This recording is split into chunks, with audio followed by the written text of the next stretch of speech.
3 વખત ઊંડો શ્વાસ લઈ ઓમકાર ધ્વનિ કરીએ.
ઓમ વિશ્વાની દેવ સવિતર્દુરિતાની પરાશુવ યત ભદ્રમ તન્ન આશુવ.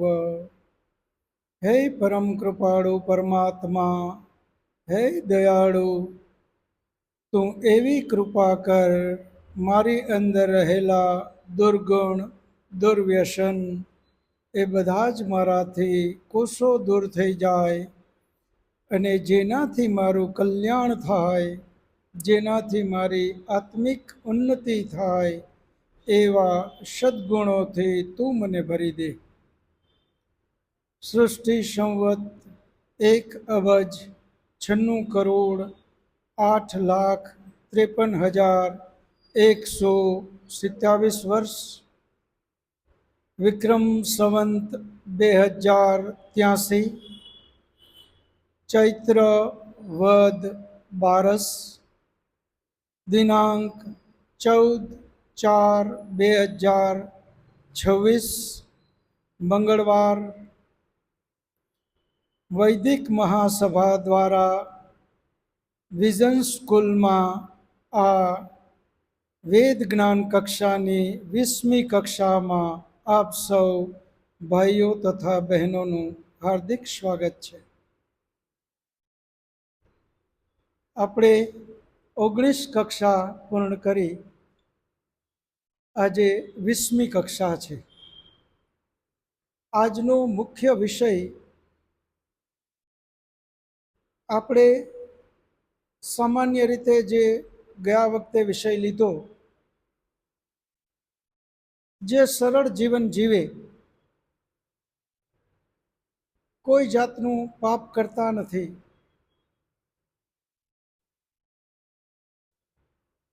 શક્ય એટલું બીજાને મદદરૂપ થાય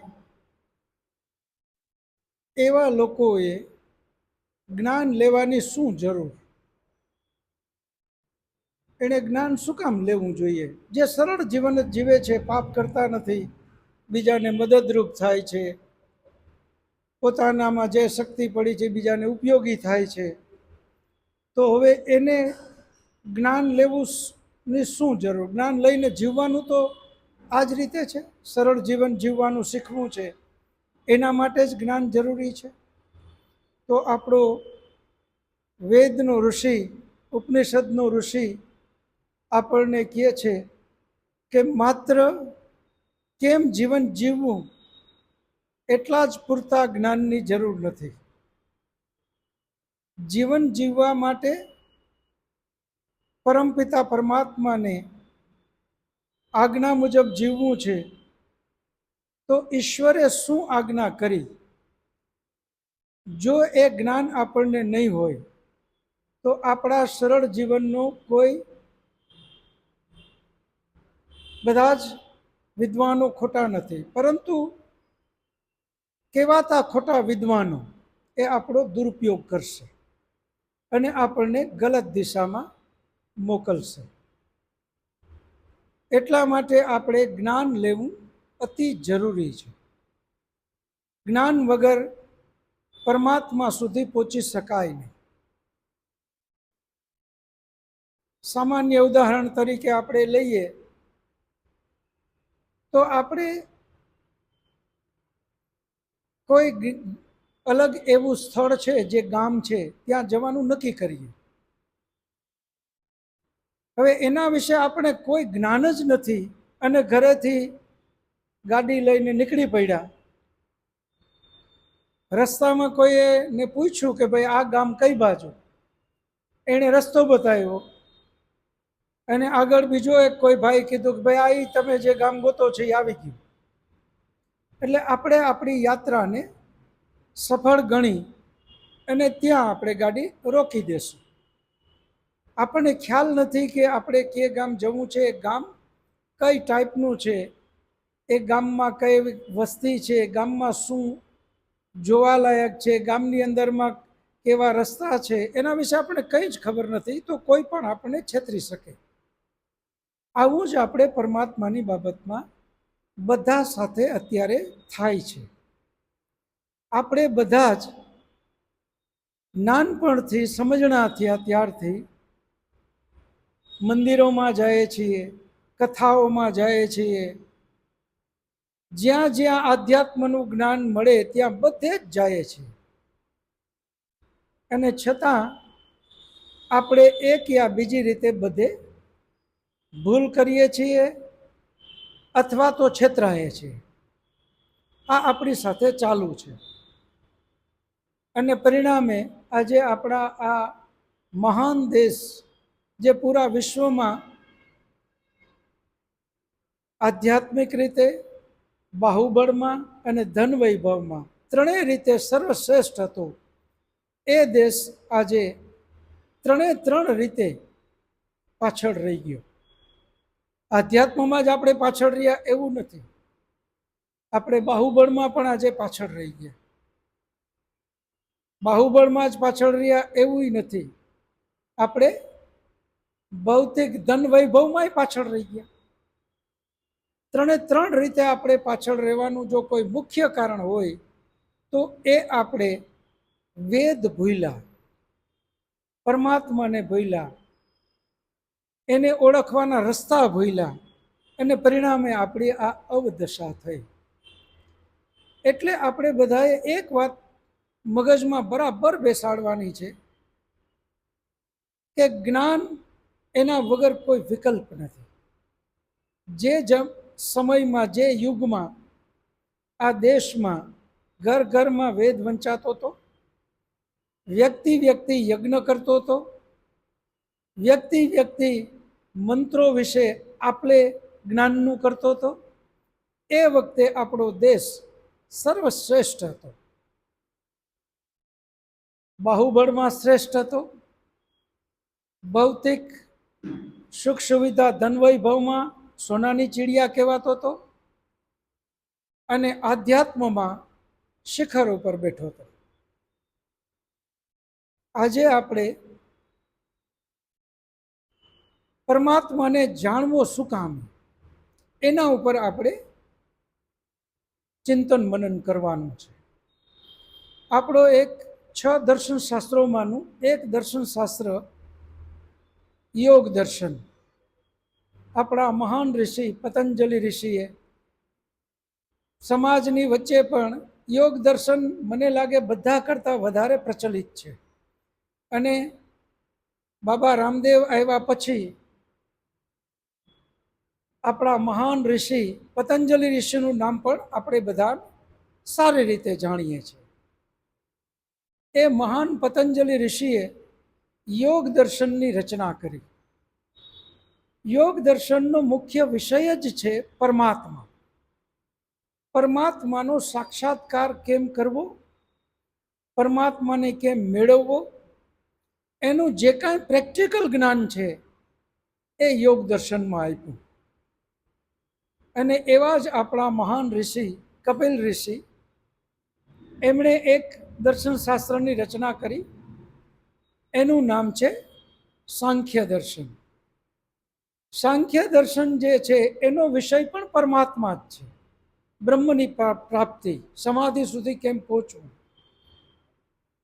યોગ દર્શન એ પણ એ જ વિષયની વાત કરે છે, પરમાત્મા સુધી કેમ પહોંચવું અને સમાધિ સુધી કેમ પહોંચવું. અને સાંખ્ય દર્શન એ પણ પરમાત્માની જ વાત કરે છે.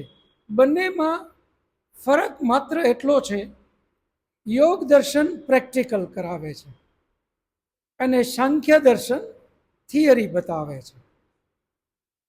તો આપણા મહાન ઋષિ પતંજલિ ઋષિએ યોગ દર્શન સમાધિ સુધી કેમ પહોંચવું, પરમાત્માને કેમ પ્રાપ્ત કરવું, ઈશ્વર સુધીની યાત્રા કઈ રીતે આગળ વધવું, એના માટેની યાત્રા માટે જે પ્રેક્ટિકલ જ્ઞાન છે એ યોગ દર્શનમાં આપ્યું.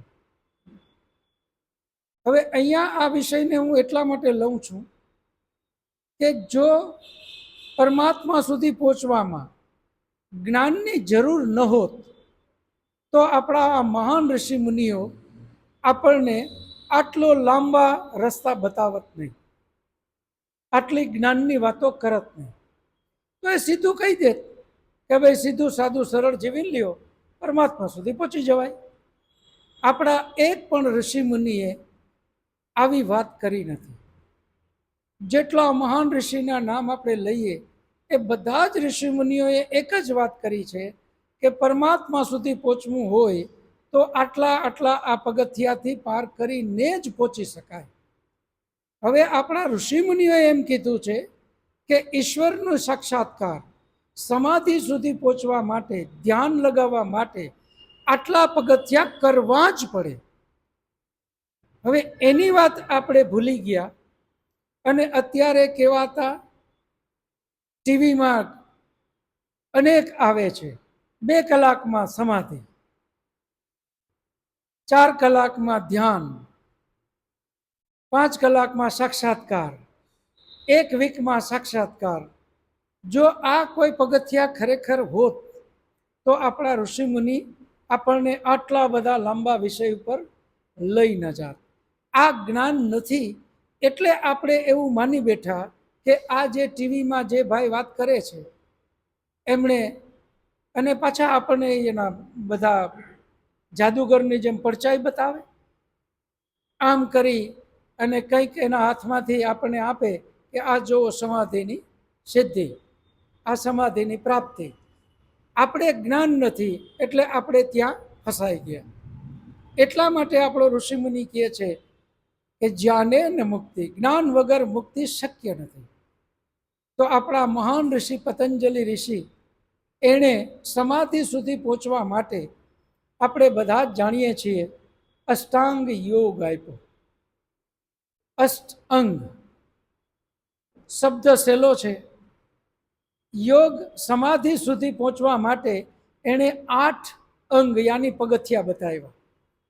8 પગથિયા ક્રોસ કરો પછી જ સમાધિ સુધી પહોંચી શકાય, એના સિવાય કોઈ વિકલ્પ નથી.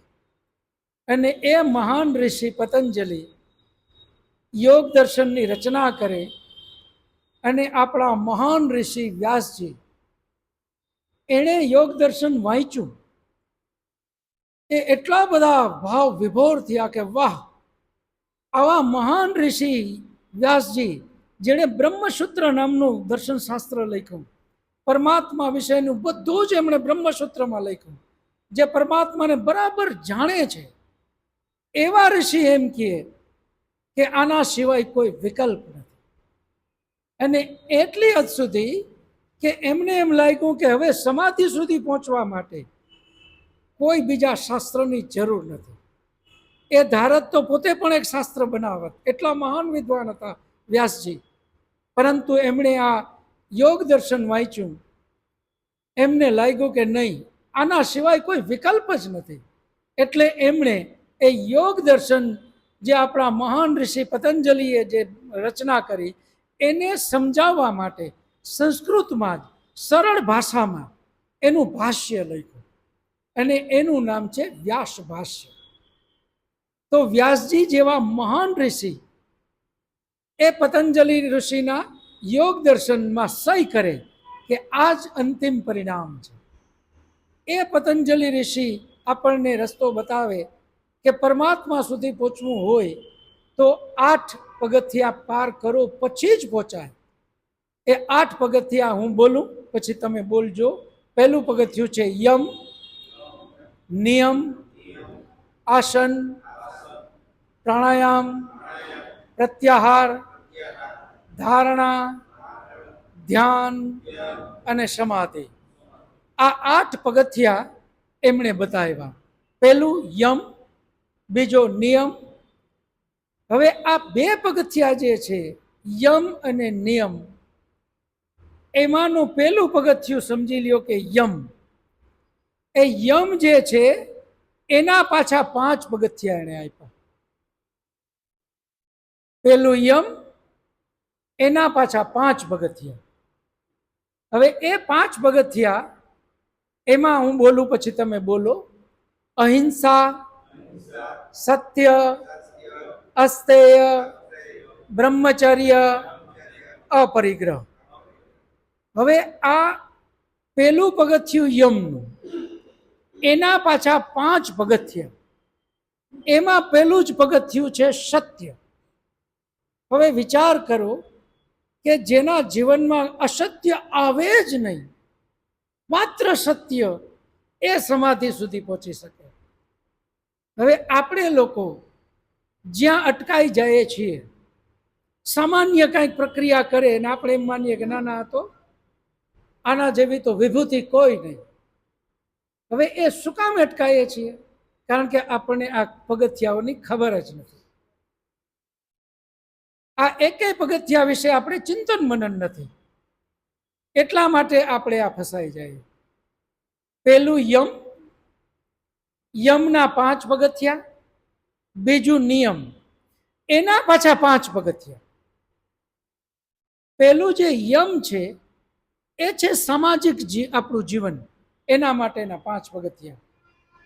બીજો જે નિયમ છે, નિયમ હંમેશા પોતાના માટે હોય, એ પણ ખૂબ જરૂરી. પરંતુ આપણો વિદ્વાન એમ કહે છે, પતંજલિ ઋષિ, કે પોતાના નિયમમાં બાંધછોડ કરે તો એ થોડી ઘણી ચલાવી શકાય, પરંતુ સામાજિક જીવનમાં ત્યાં બાંધછોડ બિલકુલ ચાલે નહીં.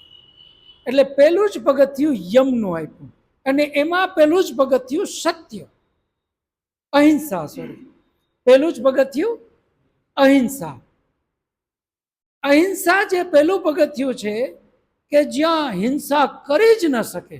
અને હિંસા કેટલી પ્રકારની, એ બધા જ વિષય આપણે આગળ લેશું. આજ માત્ર મારો વિષય છે કે આપણે જ્ઞાન દ્વારા જ પરમાત્માને સુધી પહોંચી શકાશે. જ્ઞાન સિવાય કોઈ વિકલ્પ જ નથી. તો જ્યારે યમનું પહેલું પગથિયું અહિંસા. હવે અહિંસા તમે જુઓ, અહિંસા સામાજિક આપણું જીવન છે. અહિંસા બીજા સાથેનો વ્યવહાર છે. આપણે કોઈ સાથે હિંસા ન કરીએ, આનું નામ અહિંસા. એના પછી બીજું પગથિયું સત્ય. આપણે કોઈ સાથે અસત્ય ન કરીએ, આ બીજું પગથિયું. અને આ પાછા પગથિયાઓને પતંજલિ ઋષિએ આગળ કોઈએ પૂછ્યું એમના શિષ્યએ કે ગુરુદેવ, આમાં કઈ રીતે પહોંચી શકાય? તો એમણે માત્ર એક જ રસ્તો બતાવ્યો, અને એ છે, અને બહુ લાંબા સમય સુધી દીર્ઘકાલે ન સત્યકાર સેવિતો દ્રઢ ભૂમિ. એક તો એમણે એમ વાત કરી કે અહીંયા સુધી પહોંચવા માટે જીવનની અંદરમાં એક એનો સતત સ્વાધ્યાય કરો, સતત એનું ચિંતન મનન કરો. અને એ સતત ચિંતન મનન ક્યાં સુધી? લાંબા સમય સુધી. આજે 1 મહિનો કરી લીધું વ્રત, વળી વચ્ચે 2-4 વર્ષ વયા ગયા, વળી પાછું લીધું, એમ નહીં. કન્ટિન્યુ, એક પણ દિવસ ચૂક્યા વગર જો આનો અભ્યાસ આપણે કરીએ, અભ્યાસ વૈરાગ્યાભ્યામ તન્નિરોધ. આ પતંજલિ ઋષિએ સૂત્ર આપી દીધું. અભ્યાસ અને વૈરાગ્ય, એના દ્વારા જ આના ઉપર તમે કંટ્રોલ કરી શકશો. અભ્યાસ વૈરાગ્યાભ્યામ તન્નિરોધ, એના ઉપર તમે કંટ્રોલ કરી શકશો, એને રોકી શકશો. કઈ રીતે? 2 પગથિયા. પહેલો અભ્યાસ, અને એ અભ્યાસને પછી પાછો એના શિષ્યએ પૂછ્યું કે અભ્યાસ કેટલો? તો એણે કીધું કે એને તો લાંબો સમય સુધી, યુગાંતરો સુધી, જન્મ જન્માંતરો વયા જાય ત્યાં સુધી કન્ટિન્યુ આ અભ્યાસ ચાલુ રાખો. જો જરાક ચૂક્યા, જે ઉપર પહોંચ્યા નથી કડડ ભૂસ પાછા નીચે. એક પણ દિવસ વચ્ચે કોરો જવા દેવાનો નથી. અને આને સતત લાંબા આયુષ્ય સુધી આપણે સતત આને કન્ટિન્યુ ચાલુ રાખીએ તો પહેલું પગથિયું યમ, એમાં પહેલું પગથિયું અહિંસા, પછી છે સત્ય, ક્યાંય અસત્ય ન કરીએ.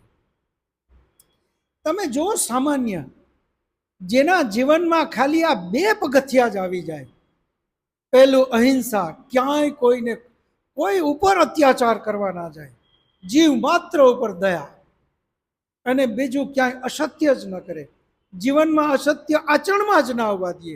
આ બે જ વસ્તુ જેના જીવનમાં આવી જાય તો એના ચહેરા ઉપર એક મોટી વિભૂતિ આવી જાય. ખાલી આ બે પગથિયા. અને યોગ દર્શનનો ઋષિ આપણને 8 પગથિયા, એમાં આ બે પગથિયા, એવા બીજા 3 ને બીજા 5, 10 પગથિયા તો પેલા 2 ના. એ જ્યારે જીવનના આચરણમાં લઈ અને ધીમે ધીમે ધીમે ધીમે પોતાના જીવનમાં આ બધી જ વાતને લઈને આગળ વધે, એ જ્યારે પહોંચે ત્યારે સમાધિ અવસ્થામાં પહોંચે. અને એ સમાધિ પાછી બે, સમાધિના પણ 2 વિભાગ કર્યા, એક અસંપ્રજ્ઞાત સમાધિ અને બીજી સંપ્રજ્ઞાત સમાધિ.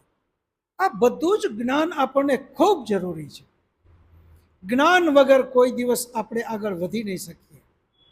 બીજું પગથિયું આપણે પહેલું કીધું અહિંસા, બીજું સત્ય, પછી ત્રીજું આવ્યું અસ્તેય. અસ્તેય એટલે ચોરી ન કરવી. હવે ચોરી ન કરવામાં કેટલા બધા આપણા વિદ્વાનોએ ખૂબ આગળ વાત કરી છે. ચોરી એક તો કોકનું લઈ લેવું, એ નહીં ચોરી કહેવાય. એના સિવાય આપણા વિદ્વાન ત્યાં નથી અટકા. એટલું બધું તમે ભેગું ન કરી લ્યો કે જેનાથી બીજા પાછળ બચ્યું જ નહીં અને એ ચોરી કરવા મજબૂર બન્યો, એમાં પણ તમારો હિસ્સો લાગી ગયો. એટલું પણ તમે ન કરો કે બીજાની પાછળ તમે કાંઈ મૂક્યું જ નહીં, છોડ્યું જ નહીં. આ જેના જીવનની અંદરમાં આવી જાય ને, આ વસ્તુ પાછા દરેક જગ્યાએ લાગુ પડે. આજે આપણે આની બહુ ડિટેલમાં નથી જવાનું. ચોરી ન કરવી, અસ્તેય જે વાત છે એ ખાલી ચોરી ધન વૈભવ કે પૈસા એટલા પૂરતી જ વાત નથી. ખૂબ આગળ વસ્તુને લીધી છે. દરેક જગ્યાએ ચોરીની શબ્દ વાપરો છે.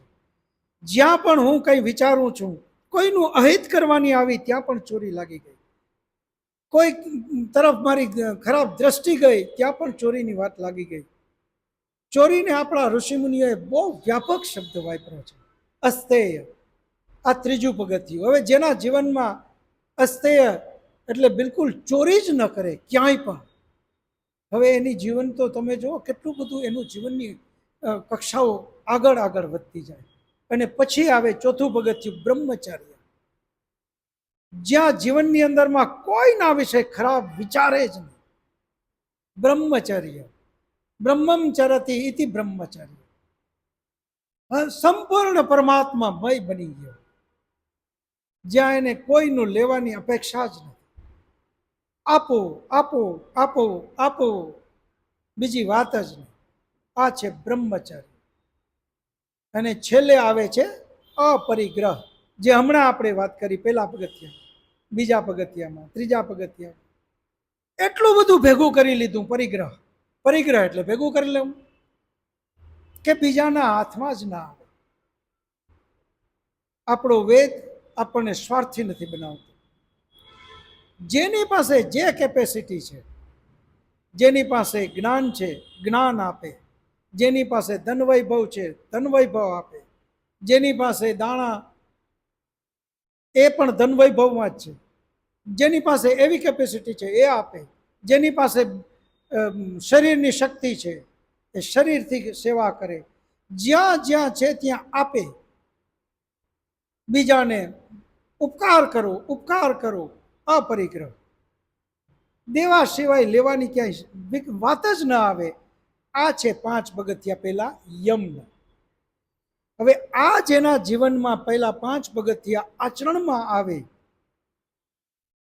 આપણો ઋષિ જ્ઞાનની વાત નથી કરતો. આપણો ઋષિ એમ કહે છે કે જેના આચરણમાં હોય. ખ્યાલ તો બધાને છે. દુર્યોધને કહેતો હતો કે મને બધી ખબર છે. ખબર હોવી એટલા પૂરતો આપણો ઋષિમુનિ બ્રેક નથી લગાડતો. આપણો ઋષિમુનિ કહે છે કે તમારા જીવનના આચરણમાં લ્યો, અને એ આચરણ જ આપણને પરમાત્મા તરફ લઈ જવા માટે, આપણી આત્મિક ઉન્નતિ કરવા માટે ખૂબ જરૂરી છે. તો આ પેલા 5 પગથિયા. પછી આવ્યા છે નિયમ, જે પોતાને લાગુ પડે છે. એ નિયમ પોતાના માટે. પહેલો આવે એમાં શૌચ, સ્વચ્છતા. હવે સ્વચ્છતા આપણે ખાલી કેટલું રાખીએ છીએ? પૂજા કરવા આવે, બૂટ ચપ્પલ બારે ઉતારવાના. પૂજા કરવા આવ્યા તો નાહી ધોઈને આવવાનું. આટલા પૂરતું શૌચ નથી. શૌચ વિચારોથી શૌચ. આંતરિક શૌચ કરવાનું આપણો ઋષિમુનિ કહે છે. અને બાહ્ય જરૂરી છે. બાહ્ય જ્યારે આપણે સુગંધિત વાતાવરણ કરીએ, એકદમ નાય ધોઈ હળવા ફૂલ થઈ એક સુગંધિત વાતાવરણ છે, અને આંખ જ્યારે બંધ કરશું તો આપણને પરમાત્મા તરફ જવામાં ખૂબ સહાયક થશે. એ આપણને ખૂબ ઉપયોગી છે. આપણે એમાં જરૂરી છે. પરંતુ આટલી બધી ચોખ્ખાઈ કર્યા પછી આંતરિક જે ભરેલો મેલ છે, વિચારો ક્યાંય ક્યાંય ફરે છે. ફલાણાને આમ કહી દેવું છે, ઢીકડાને આમ કહી દેવું છે, આના માટે તો આજે તો હવે ભેગો થાય એટલી જ વાર છે. આજે તો આણે મને આવી વાત કરી હતી તો એ હવે એના તો મને મળે એટલી વાર છે. એ આજે એની સાસુને જ હું આમ કહું અને એ બેયને ઝઘડા કરાવી દઉં. આવી બધી અનેક અંદર વિડંબણાઓ ભરેલી છે. અને એ આંતરિક જે પોતાના માટેનું છે, એને પરમાત્મા કહે પહેલું જ પગથિયું છે શૌચ. અંદરની શુદ્ધિકરણ કરો. અને એ અંદરના શુદ્ધિકરણ ક્યારે આવશે? જ્યારે પહેલા 5 પગથિયા ક્લિયર કર્યા તો. પહેલા અહિંસા. જ્યારે એ હિંસક જ સ્વભાવ છે તો એને શૌચ કોઈ દિવસ આવી જ ના શકે. એટલે આપણા ઋષિમુનિઓએ આ પરંપરા આપી. પેલો યમ અને એના 5 પગથિયા. એ જે કરી શકે એ જ શૌચ કરી શકે. કારણ કે આંતરિક શુદ્ધિકરણ કરવું છે. આંખ બંધ કરે એટલે તરત જ આખી પોતાનું જે કાંઈ કર્મો કર્યા છે એની રીલ ચડશે. એટલે આંતરિક શૌચ કરવાનું છે. અને એ શૌચ એ જ કરી શકશે જેણે પેલા 5 નિયમનું પાલન કર્યું છે. અને પછી છે સંતોષ. જેણે આ 5 પગથિયા અને આંતરિક શુદ્ધિ, એના જીવનમાં ખૂબ સંતોષ આવે. ખૂબ અંદરની અંદર જ અંદરથી આનંદી આનંદ આવે. સંતોષનો આનંદ. જે કાંઈ કરે એની અંદરમાં એને ભીતરથી પરમાત્મા ખૂબ આનંદ આપે. શૌચ, સંતોષ. ત્યાર પછી આવશે તપ. જેના જીવનમાં શૌચ છે, પેલા 5 પગથિયા, પછી શૌચ, પછી સંતોષ, એ જ તપ કરી શકશે. તપ એમને થવાનું નથી. અપમાન સહન કરવું એ તપનો એક ભાગ છે. અપમાન એ જ સહન કરી શકે જે પોતાની કેપેસિટીને જાણે છે. પોતાની કેપેસિટી એટલી બધી વધારી દીધી કે સામેવાળો આવીને અપમાન કરે તો એના ઉપર એને દયા આવે. આ તો બિચારો માણસ છે, આ તો બિચારી છે, આને ખબર નથી, આને જ્ઞાન નથી, એટલા માટે એને આવું મારું અપમાન કરે છે. એને એના ઉપર ગુસ્સો ના આવે. પછી આવે છે સ્વાધ્યાય. જે આ રીતે જીવે એના જીવનમાં જ સ્વાધ્યાય, સતત પરમાત્માનું ચિંતન ચિંતન ચિંતન ચિંતન, આ બધી જ વિડંબણાઓમાંથી બહાર નીકળી જાય અને એ પરમાત્મા તરફ આગળ આવે. અને 5મું પગથિયું છે ઈશ્વર પ્રણિધાન. જેના જીવનમાં આ 9 પગથિયા, એ જ ઈશ્વર પ્રણિધાન, યાની પરમાત્મામાં સંપૂર્ણ નિષ્ઠાથી બધું જ પરમાત્માને સોંપી અને જીવનને આગળ ચલાવે. ઈશ્વર પ્રણિધાન. હે પરમાત્મા, તું જે કાંઈ કરે છે તારા ઉપર મને સંપૂર્ણ ભરોસો છે. તું મારું ક્યારેય અહિત ન કર.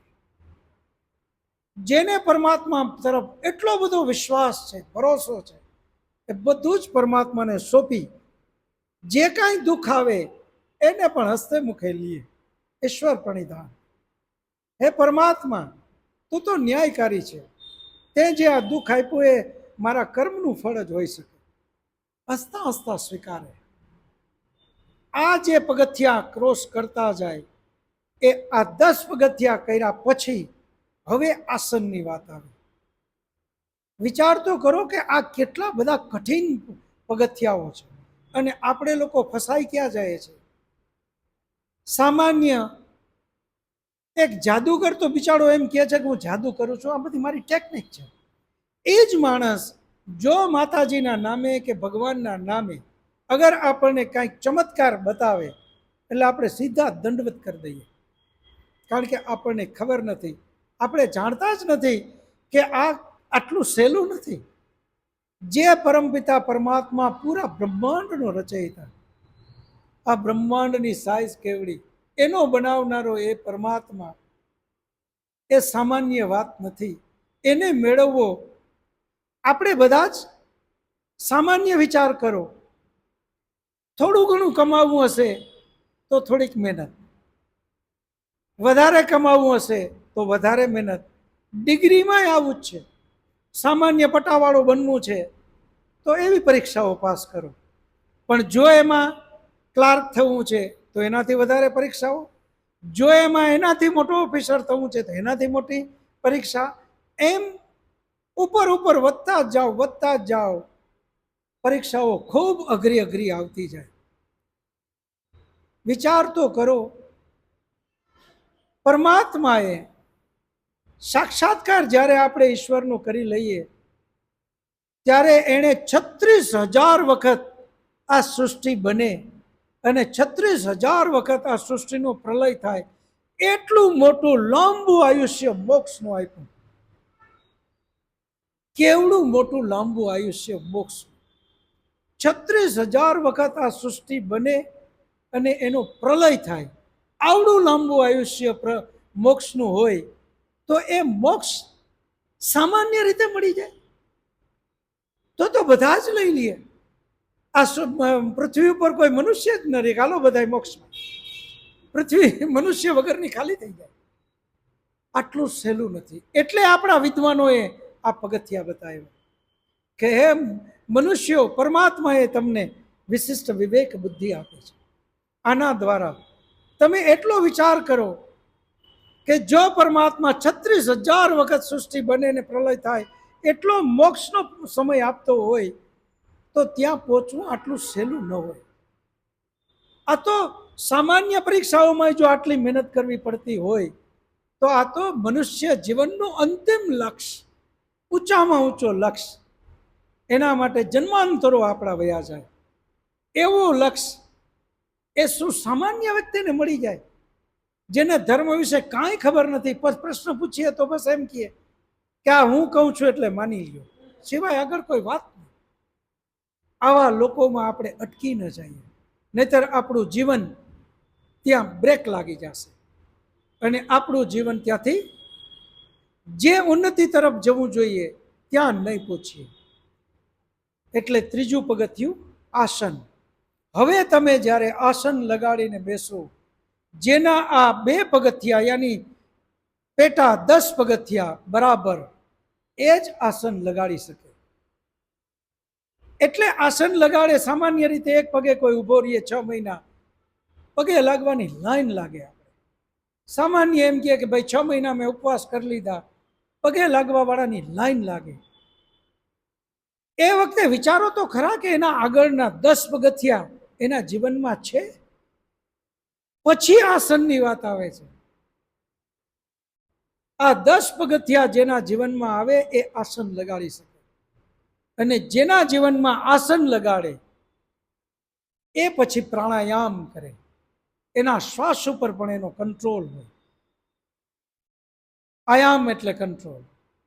જેનો શ્વાસ પ્રાણ યાની શ્વાસ ઉપર પણ સંપૂર્ણ કંટ્રોલ, ધારે એટલી વખત બેસી અને રોકી લે, ક્યાંય મનને જવા ન દે, એ પ્રાણાયામ દ્વારા.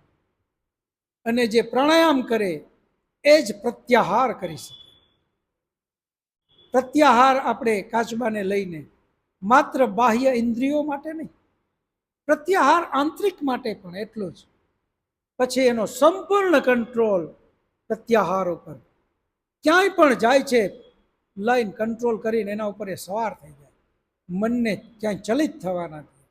એના મન ઉપર જ એ પ્રત્યાહાર કરી શકે. જેણે આટલા પગથિયા, એક પછી એક પગથિયા આ બધા આપણા ઋષિમુનિઓએ આપ્યા છે. પ્રત્યાહાર પછી આવે છે ધારણા. ધારણા અંદર અથવા બારે, જ્યાં મનને સ્થિર કરવાની જગ્યા છે એને ધારણા સ્થળ કહેવાય. આપણે સામાન્ય રીતે હૃદય સ્થાનમાં શ્વાસોશ્વાસમાં ઉપરથી નીચે અંદર જાય બારે આવે, અંદર જાય બારે આવે, એમાં જે આપણે, અથવા તો કોઈ એક જગ્યાએ બારે ક્યાંય પણ પાણીનું એક ડ્રોપ પડે છે, ટિંગ ટિંગ ટિંગ, ત્યાં મનને સ્થિર કરી દીધું. એ છે જે જગ્યાએ મનને સ્થિર કરવાની જગ્યા, એનું નામ છે ધારણા. અને ધારણા સ્થાન જ્યાં નક્કી થઈ ગયું એના પછી આવશે હવે ધ્યાન. ત્યાં મનને સ્થિર કરી નાખીએ પછી મન એના સિવાય કોઈ વસ્તુના આગળ ન જાય, ત્યાં ને ત્યાં જ કન્ટિન્યુ લાગે, પછી ક્યાંય બીજો વિચાર ના આવે. એ આપણું છે ધ્યાન. અને પછી આવશે ધ્યાન. જ્યાં લાગી ગયા પછી સમાધિ આવે, કે જ્યાં ધ્યાનને બરાબર એકાગ્ર આપણે કરવા માંડ્યા. આપણા બંધ રૂમની અંદરમાં લાઇટ બધી જ બંધ કરી દીધી, નક્કી કર્યું કે હવે હું અને મારો પરમાત્મા બે જ આ રૂમમાં છે. મારો પરમાત્મા ને મારા સિવાય હવે આ રૂમમાં કોઈ નથી. અને હવે એ પોતાને એકાગ્ર કરી ધારણા નક્કી કર્યું હૃદય સ્થાન, અને ત્યાં જ બરાબર બધા જ વિચારોને લગાડી ધ્યાનમાં બેસી. શરૂઆતમાં અમુક ક્ષણો, પછી ધીમે ધીમે ધારણા ધ્યાન વધતું જાય, અને એક સમય એવો આવે કે એ સમાધિ સુધી પહોંચે. અને એ સમાધિ બે પ્રકારની, એક અસંપ્રજ્ઞાત સમાધિ અને બીજી સંપ્રજ્ઞાત સમાધિ. આટલે પહોંચ્યા પછી પેલા આત્મા માત્ર પ્રકૃતિને જાણી શકે અને પોતાની જાતને જાણી શકે. આત્મા પોતાને ઓળખે, એનું નામ છે અસંપ્રજ્ઞાત સમાધિ. એનું જ્યારે અભ્યાસ કરતો કરતો કરતો હવે જ્યારે એ પરમાત્મા સાથે, પછી ત્યાં સુધી હજી આ બધા જ સ્થાનની જરૂર છે. ધ્યાન સુધી આપણે જેમ નક્કી કીધું એમ કે કોઈ સ્થળ નક્કી કરવાનું છે. અને ધ્યાન એટલે જ આપણે મનમાં એકાગ્ર શબ્દ વાપરીએ છીએ. એક અગ્ર, એક વિષય તરફ મનને લગાડી દેવું, એનું નામ છે એકાગ્રતા. અને પછી જ્યાં સમાધિની વાત આવે એ આવે છે નિરુદ્ધ અવસ્થા મનની, જ્યાં હવે એક પણ અગ્ર નહીં, મનની અંદરમાં એક પણ વિચાર નહીં, માત્ર પરમાત્મા, સીધો આત્મા, એક પણ ઇન્દ્રિયનો ઉપયોગ કર્યા વગર પરમાત્મા સાથે જ્યારે વાર્તા કરે એનું નામ છે સમાધિ. ત્યાં હવે આત્માને કોઈ સાધનની જરૂર નથી. પછી એ શરીરથી પર થઈ ગયો, એનું નામ છે સમાધિ. એવા વિદ્વાનો, એવા ઋષિમુનિઓ, એમણે આપણને આ બધી જ સમાધિમાં ગયા પછી એની અનુભૂતિઓ આપણને આ શાસ્ત્રોના રૂપે આપી છે.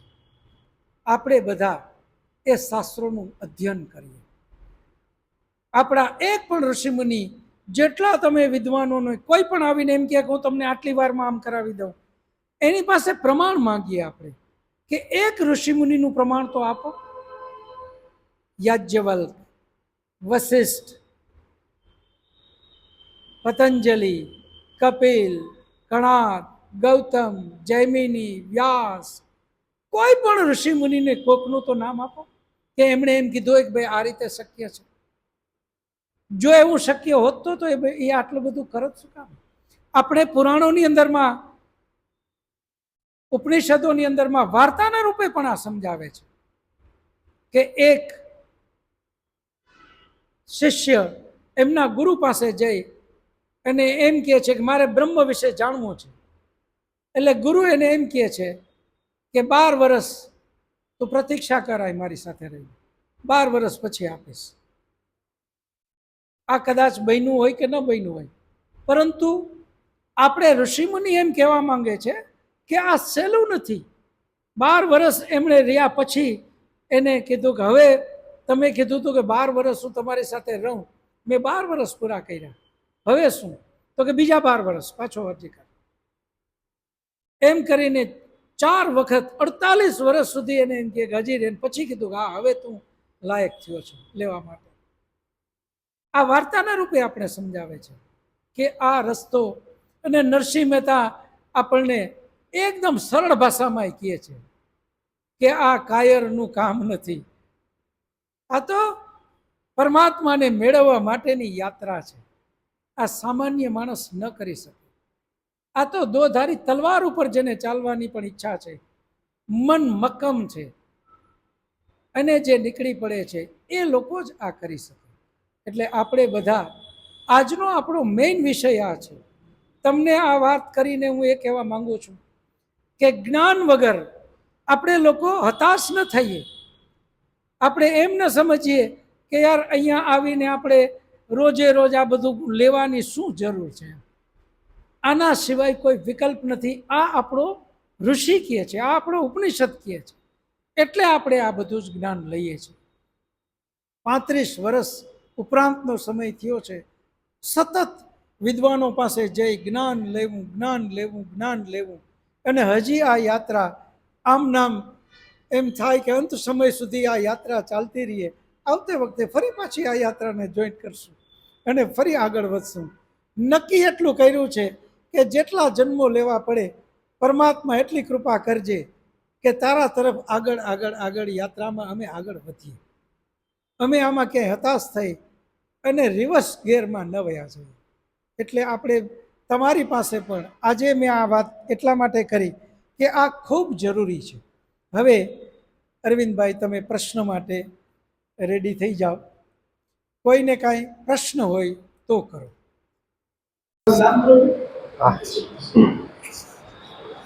દયાળભાઈ ચૌહાણ, મારો પ્રશ્ન એ છે કે પિતૃનું કે છે માતૃદેવો ભવ પિતૃદેવો ભવ, બરોબર? તો જ્યોતિષ એમ કહે છે કે ભાઈ આ પિતૃ નડે છે, તો પિતૃ કોને કહેવાય? જે અહીંયા ગયા તો એ ગયા હોય, પણ માતૃદેવ ભવ, પિતૃદેવ ભવ, આચાર્ય દેવ ભવ, અતિથિ દેવ ભવ, એ બધાને દેવ સમજવાના છે. તો પિતૃ કોને કહેવાય? આવો પ્રશ્ન છે મારો. કે ભાઈ પિતૃ કોને કહેવા, પિતૃ નડે છે, આવી અમુક લોકો વાત કરતા હોય છે. હવે જે પિતૃ નડે છે એની જે વાત કરે છે એમાં અત્યારે હયાત પિતૃની વાત નથી. એ તો પિતૃ જે આપણા વિદાય લઈ લીધી, આપણા વચ્ચેથી જેમણે, આપણે જેને મૃત્યુ શબ્દ વાપરીએ છીએ એવા માટે જ આપણે નડવાનો શબ્દ વાપરીએ છીએ. હકીકતમાં આ માન્યતા વેદ અને ઉપનિષદનો ઋષિ પ્રમાણે આ માન્યતા વ્યાજબી નથી. 2-3 રીતે આને તમે સમજી શકશો. પહેલું તો ગીતાનો મહાન સિદ્ધાંત કે જે કર્મ કરે ફળ એને જ મળે, આ પહેલું. બીજું, એ જ ગીતાનો મહાન સિદ્ધાંત, હે જીવાત્મા તું કર્મ કરવામાં સ્વતંત્ર છો, ફળમાં નહીં, ફળ હું આપીશ, એમ પરમાત્મા કહે છે. હવે આ બેયનો વિચાર કરો તો જે પિતૃ આપણા વચ્ચેથી વિદાય લઈ લીધી, જેનું મૃત્યુ આપણે શબ્દ વાપરીએ, શરીર બદલે એને આપણે મૃત્યુ શબ્દ, આત્મા તો મળતો નથી, પરંતુ આ શરીરમાંથી છોડી અને એ આત્મા જાય એને આપણે પિતૃ શબ્દ કહીએ છીએ. હવે અહીંયા 2 વિચાર કરવાનો છે.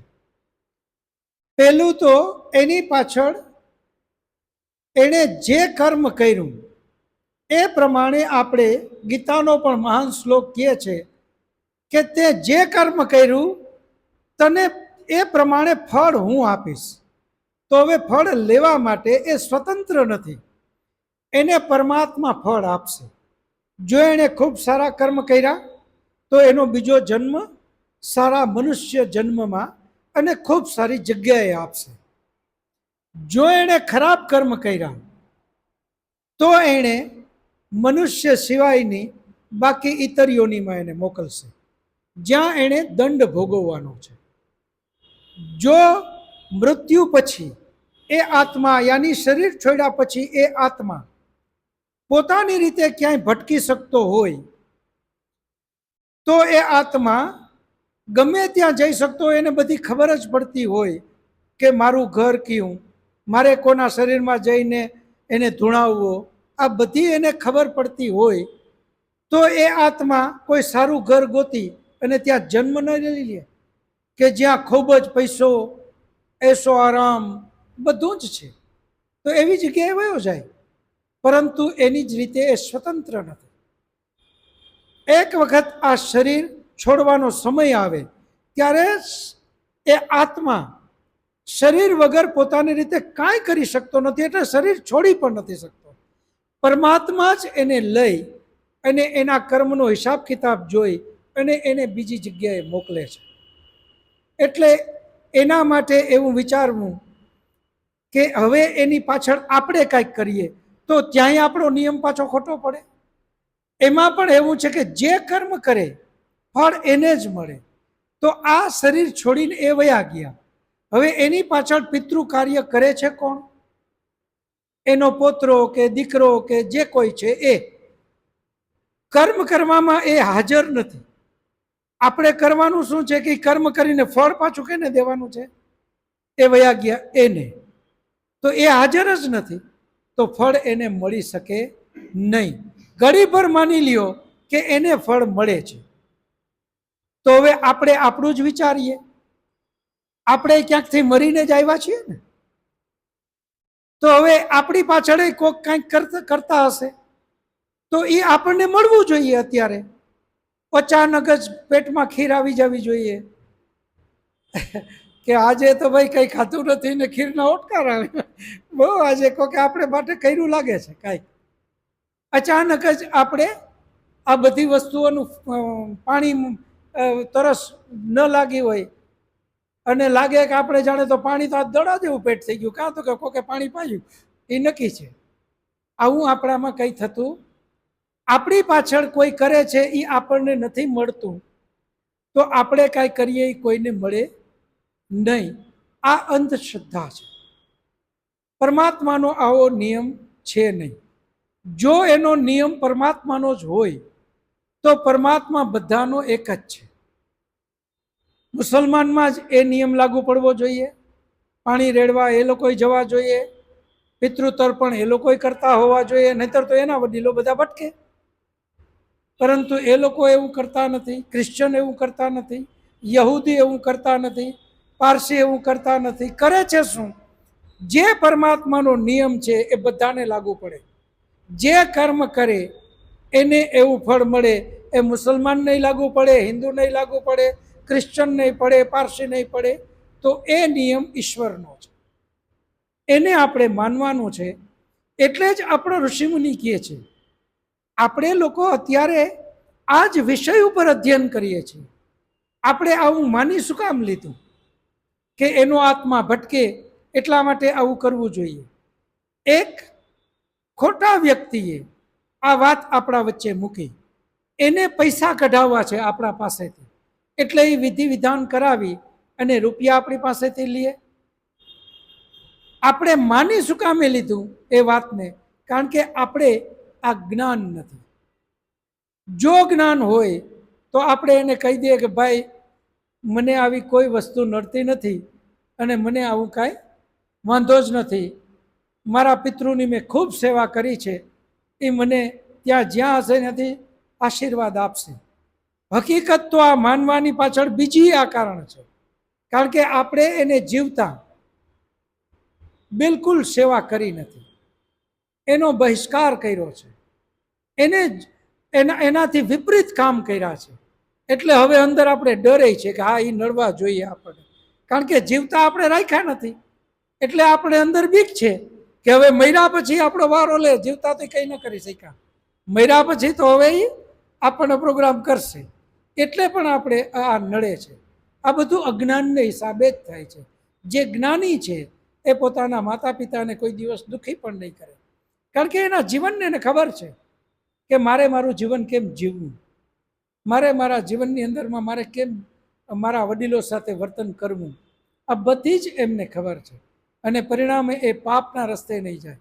અને પાપના રસ્તે નહીં જાય ત્યારે જ એનું આસન લાગશે.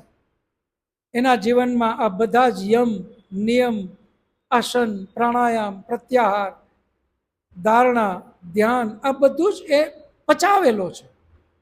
એટલા માટે આ અંધશ્રદ્ધામાં નહીં જાય. એટલે જ આપણે અત્યારે વાત કરી, જ્ઞાન સર્વોપરી છે. જ્ઞાન નથી એટલે આપણે ત્યાં ફસાણા. જ્ઞાનને વધારેમાં વધારે આગળ લઈ આવીએ.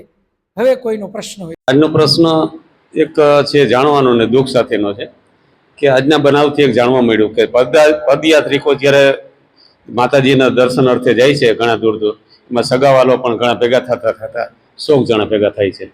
ને એમાં અકસ્માત બન્યો, 7 જણા એમાંથી ગુજરી ગયા. તો એ 7 જણાને મોક્ષ મળે કેમ? અથવા એક બચી ગયો છે, એ માને છે કે માતાજી મને બચાવ્યો, માતાજીની ખૂબ કૃપા થઈ, આખું ઘર એમાં રાજી થાય છે. આ બાજુ ખૂબ દુઃખ થાય છે. એના માટે બહુ સરસ. વાલજીભાઈ માટે તાળીઓ પાડો. આ આજના છાપામાં આવેલું છે. તમે બધાને કદાચ આજના ન્યૂઝપેપરમાં વાંચ્યું હશે કે પગપાળા માતાજીના કે કંઈ પણ દર્શને જતા હતા અને એક ટ્રક આવ્યો અને એમાંથી બધાને ઉડાડી દીધા. એમાં આજે 5-7 લોકો બિચારા એના કરુણ મૃત્યુ થયા અને 1-2 કોઈ બચી ગયા, જે પણ બહુ કન્ડિશન એમની પણ ખરાબ છે અને અત્યારે હોસ્પિટલમાં. એવું મેં પણ આજે વાંચ્યું હતું. તો હવે આની અંદરમાં જે આપણે વિચારીએ એ જે કાર્ય માટે નીકળ્યા હતા એ સારું ખરાબ એ પછીની વાત છે. સારા કાર્ય માટે નીકળ્યા હોય તો પણ બીજા કોઈના કર્મના પરિણામે આપણે આવો ભોગ લેવાઈ શકે. ખરાબ કાર્ય માટે નીકળ્યા હોય તો પણ આ આવી શકે. પ્રશ્ન એ છે અહીંયા કે જે 5 કે 7 એના કરુણ મૃત્યુ થયા, એમાંથી 2 કે 3 બચી ગયા. એ 3 એમ કહે કે મને માતાજીએ બચાવ્યો, હું એના દર્શન કરવા જતો હતો એટલે. તો આ 5 ક્યાં જતા હતા? એ માતાજીએ એને ન બચાવ્યા. એનું કારણ શું? એક જ ઘરના બધા પરિવાર છે, જેમાંથી 7 લોકોના કરુણ મૃત્યુ થયા, 3 બચી ગયા. તો 3 એમ કે મને માતાજીએ બચાવ્યા. તો 7 એને માતાજીએ બચાવ્યા શું કામે નહીં? કાં તો એ માતાજીના દોષી હતા એટલે ન બચાવ્યા, કાં તો એ બહુ પાપ કરેલા હતા એટલે ન બચાવ્યા, કાં તો આ 3ના ખૂબ પુણ્ય હતા એટલે બચાવ્યા. આમાંનું એક પણ કારણ આમાં લાગુ નથી પડતું. આ બધા જ કારણ ખોટા છે. જ્ઞાન, જ્ઞાન ને જ્ઞાન. અહીંયા પણ આપણે એ ચિંતન કરવાનું છે કે એ જ્યારે જતા હતા એના કર્મો શું હતા એની સાથે કાંઈ લેવા દેવા નથી. એ કદાચ 10 સારા કર્મ કરવા વાળા જ હોય, ખરેખર એના કર્મનું આમાં ફળ છે જ નહીં. ભૂલ એક ડ્રાઈવરની છે, એણે કર્મ કરેલું છે, એની ભૂલને હિસાબે, એના કર્મને હિસાબે અહીંયા 10 લોકો હડફેટે આવી ગયા. એમાં 7ના કરુણ મૃત્યુ થયા, 3 બચી ગયા. એ માત્ર એ કર્મ કર્યું એનું પરિણામ છે.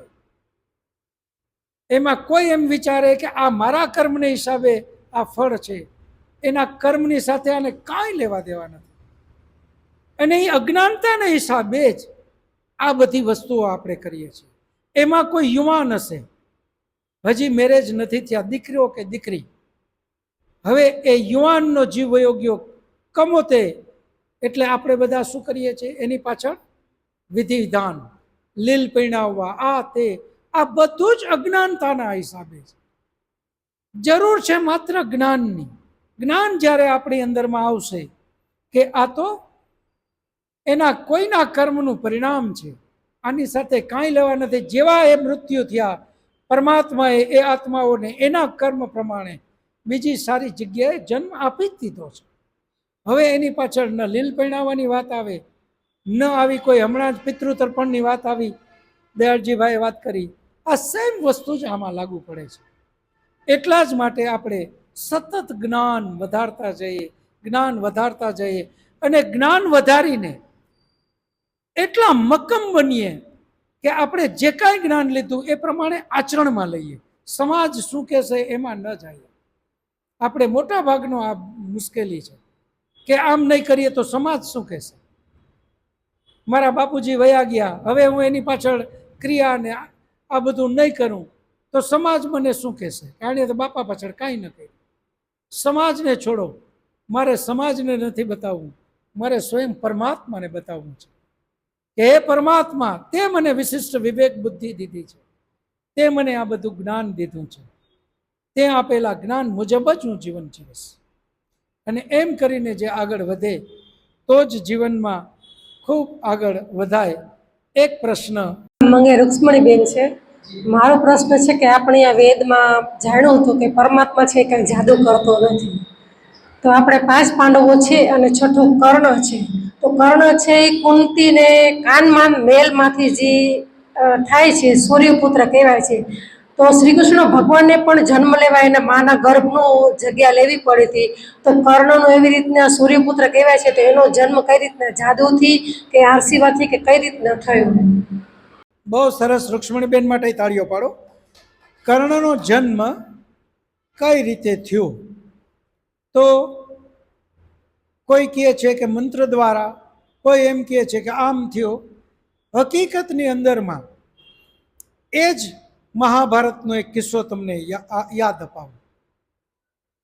મહાભારતની અંદરમાં બધા કથી જે શ્રેષ્ઠ ચરિત્ર કોઈ હોય કૃષ્ણ પછી, તો એ છે ભીષ્મ પિતામહ. ભીષ્મ પિતામહનું મહાન ચરિત્ર, મહાન યોદ્ધા, મહાન વિદ્વાન, દરેક રીતે એનામાં કોઈ વસ્તુ ઓછી નથી, એટલા એ મહાન છે. એના જીવનના તમને 2 ઉદાહરણ આપું. એમને જ્યારે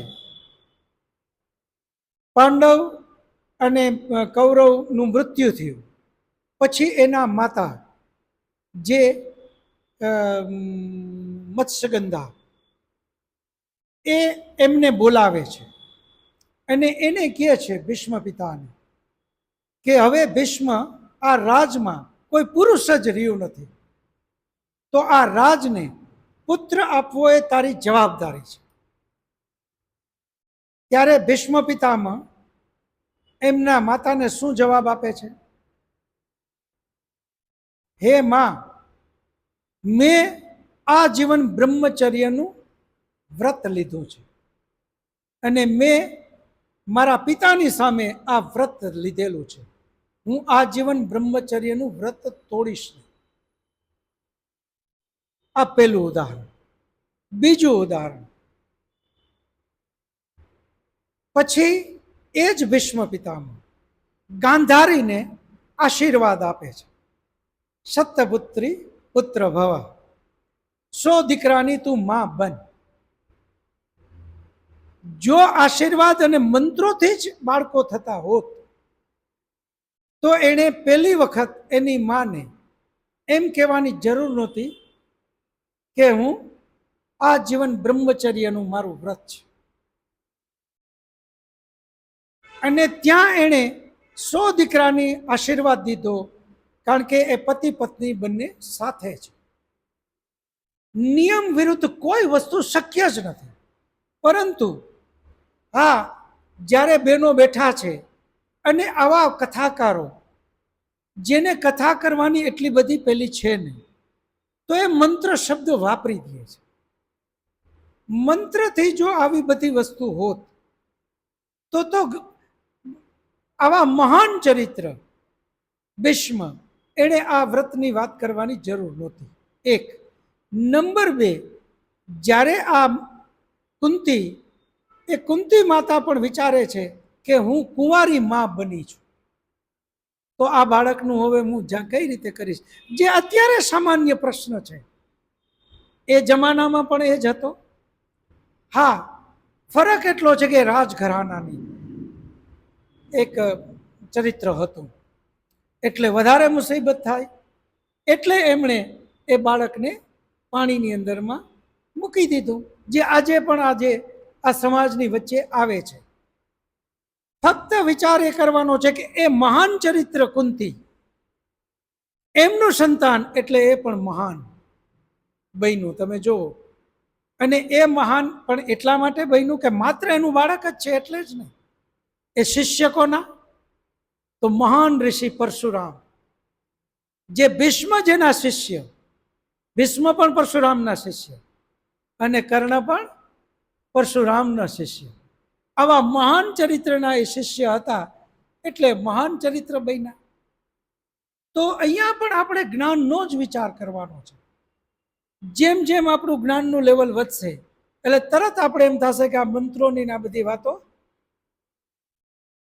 આ ખાલી કહેવાની છે, પરંતુ એમાં વિજ્ઞાન અને સાયન્સ, એના અને પરમાત્મા, વિજ્ઞાન અને આધ્યાત્મ બંનેને આપણે સાથે લઈને જ ચાલવું પડશે.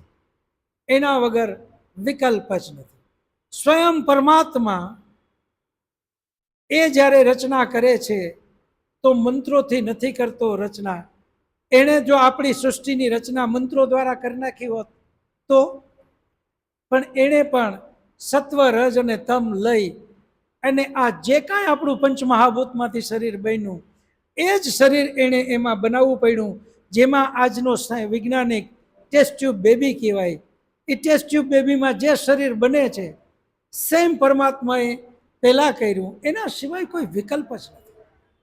તો આધ્યાત્મ અને વિજ્ઞાન બંનેને સાથે રાખીને જ આપણે ચાલવું. અને આપણો વેદ પણ એ જ કહે છે કે આધ્યાત્મ અને વિજ્ઞાન સિવાય વિકલ્પ નથી. તો હવે સમય આપણો પૂર્ણ થયો છે. શાંતિ પાઠ કરી. ઓમ દ્યો શાંતિરંતરિક્ષમ શાંતિ પૃથ્વી શાંતિરાપ શાંતિરૌષધયઃ શાંતિ વનસ્પતયઃ શાંતિર્વિશ્વે દેવા શાંતિર્બ્રહ્મ શાંતિ સર્વં શાંતિ શાંતિરેવ શાંતિ સામા શાંતિરેધિ. ઓમ શાંતિ શાંતિ શાંતિ. સર્વેભ્યો નમઃ.